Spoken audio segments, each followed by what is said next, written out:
আপোনালোকে কোনটো জিপিৰ পৰা আহিছে চবে? সব এজিপিৰ মানুহ নেকি আপোনালোক? সব এজিপি দলৰ মানুহ। কাৰ লগত আহিছে? কিমানজন মানুহ আহিছে? আৰু আহিছে নেকি? জইনিং কৰিছে চবেই?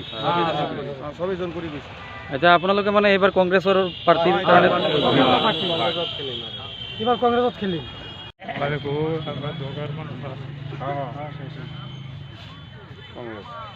আজি যে আহিছে আপোনালোকে দেখা কৈছে যে কংগ্ৰেছৰ আপুনি হ'বলৈ আহিছে আৰু যোগদান কৰিছে অসম গণ পৰিষদ দলত আপুনি আছিল বুলি বহুত দিনৰ পৰা আমি গম পাওঁ। এই বিষয়ত আপুনি কি ক'ব? হয়, আমি বহুত দিনৰ পৰা মানে 1994 চনৰ পৰা আমি এজিপি কৰি আছোঁ। তেতিয়াৰ পৰা ইমান দিনলৈকে আমি বহুত দিন এজিপি কৰিলোঁ, কিন্তু এজিপিয়ে আমাক মানে ব্যৱহাৰ কৰিছে। আমাৰ এজিপিৰ ফালৰ পৰা আমি কোনো ধৰণৰ সা সুবিধা পোৱা নাই। আৰু আমাৰ লগত যিকেইজন মানুহ আছে তেওঁলোকক লৈ যে আমি এজিপি কৰিছোঁ। যোৱা টাৰ্মছত আমি যোৱা পঞ্চায়ত নিৰ্বাচনত আমি পঞ্চায়ত সভাপতি পদত মানে হেৰি কৰিছিলোঁ। কিমান ভোট পাইছিলে?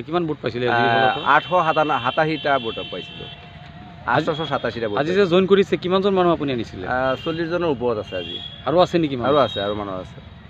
কিমান ভোট পাইছিলে? কিমান? আমি 887টা ভোট পাইছিলোঁ। আৰু কিয় আপুনি কংগ্ৰেছৰ প্ৰতি ইমান আপোনাৰ মৰম কিয়? ইমান মানে আমাৰ যিটো সমষ্টি হিচাপে আমি পাইছোঁ যে নুৰুল হুদা আমাৰ বিধায়ক, গতিকে নুৰুল হুদাৰ নেতৃত্ব আমি ভাল পাইছোঁ।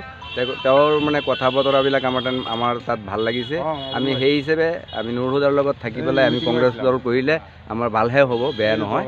আমি সেইটো কাৰণে আমি তেওঁলোকক এজিপি যিকেইজন আছিল তেওঁলোকক লগত লৈ আমি আজি যিখন সভা হৈছিলে সেই সভাত আহি পেলাই আমি যোগদান কৰিছোঁ। বাকী যিকেইজন আছে সেইখনে ক'ত কি আপোনাৰ কথা মতে চলিব নে? নিশ্চয় চলিব পাৰিব। 887টা ভোট, য'ত নেকি এজিপি মানুহ নাই, তাত আমি প্ৰেচিডেণ্টত খেলি পেলাই 887টা ভোট পাইছোঁ। গতিকে তেওঁলোকে খুচি হৈ পেলাই আমাক ভোট দিছে, আমাক চাই পেলাই ভোট দিছে, য'ত দলৰ মানুহ নাই। আৰু আপোনালোক মানে খুচি হৈছে আজি জইন কৰাৰ কাৰণে মানে ভাল পাইছে ন? হয়, খুচি হৈছে। আপোনালোকে কোনটো জিপিৰ পৰা আহিছে চবে? সব এজিপিৰ মানুহ নেকি আপোনালোক? সব এজিপি দলৰ মানুহ। কাৰ লগত আহিছে? কিমানজন মানুহ আহিছে? আৰু আহিছে নেকি? জইনিং কৰিছে চবেই? আচ্ছা, আপোনালোকে মানে এইবাৰ কংগ্ৰেছৰ পাৰ্টিৰ কাৰণে এবাৰ কংগ্ৰেসত খেলিম।